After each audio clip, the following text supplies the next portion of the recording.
പ്രച്ഛന്നൻ പ്രകാശൻ തട്ടിക്കുട്ടി തട്ടിക്കേറ്റുന്ന അടുത്ത നാടകം. ഈ താറ് ഞാൻ എവിടെയോ കണ്ടിട്ടുണ്ടല്ലോ. പെട്ടെന്ന് ഒരു ഐഡിയ തോന്നിയതാ സാർ. ഈ വണ്ടി മക്കളല്ലായിരുന്നോ? താറ് തന്നെയല്ലേ ഇത്രയൊക്കെ നോക്കാനുണ്ടോ? റെഡി പൈസ എടുത്ത് അടവിലെടുത്തതാ. റെഡി പൈസ ഒക്കെ എടുത്ത് റെഡി പൈസക്കോ? പിന്നെ അല്ല, റിച്ച് ആണ് മക്കളെ. തള്ളല്ലേ, വല്ലാണ്ടങ്ങ് തള്ളല്ലേ. അതെ, ഞങ്ങൾ ചോറ് തന്നെ കൊണ്ടുവന്നേ. മാത്രം കായ എടുത്ത് അതിനൊക്കെ ഒരു പണി ഉണ്ടാ. എന്താ ബ്രോ എന്താണ് പണി? ഞങ്ങളും അറിയട്ടെ. നിങ്ങൾക്കൊക്കെ നാണമില്ല. 2019 ഞാൻ 3 ലക്ഷം രൂപ ഞാൻ ക്രിപ്റ്റോയിൽ ഇട്ടിട്ടേ. ഇന്നിപ്പോ എനിക്കതൊരു കോടി ഉറുപ്പായിട്ട് എനിക്ക് ഇന്നിപ്പോ അത് കിട്ടി. കോപ്പ് കിട്ടി.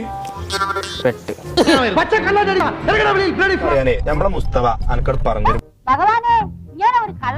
കോയിൻ നിങ്ങൾ വാങ്ങുകയാണെങ്കിൽ അതും ഓൾറെഡി കോയിൻ മാർക്കറ്റ് ക്യാപ്പിൽ ലിസ്റ്റ് ചെയ്തിട്ടുള്ള കോയിനാണ്, നല്ല പ്രൊജക്ട് ആണ്, അതും ദുബായിലാണ് നമ്മുടെ കമ്പനി വരുന്നത്.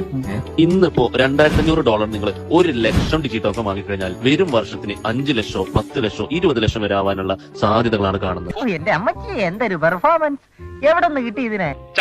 ഒരു ലോഡ് ക്രിപ്റ്റോ തട്ടിപ്പോൾ നമ്മുടെ നാട്ടിൽ ഓടിയിട്ടുള്ളതാണ്. ഇവരൊക്കെ പറയുന്നത് ഒരേ കാര്യം തന്നെയാണ്.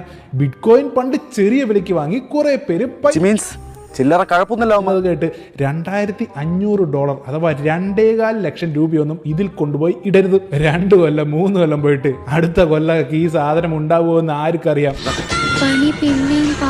ഷാജഹാൻ ബ്രോ ഒക്കെ കൊള്ളാം, പക്ഷെ പ്രൂഫ് കാണിക്കാനുള്ള ധൈര്യമുണ്ടോ? ഞാൻ പെട്ടു.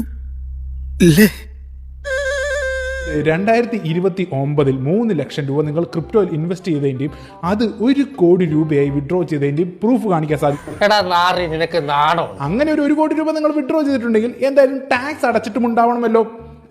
വേറെ ഒരു വഴിയില്ല ഗായ്സ്, പെട്ടിരിക്കുകയാണ് നമ്മൾ. ശരിക്കും 30 ലക്ഷം രൂപയ്ക്ക് അടുത്ത് ടാക്സ് അടയ്ക്കണം. അതും കൂടെ കാണിച്ചു തരണം. തെളിവുണ്ടാ? തന്നെ തെളിവുണ്ടാ?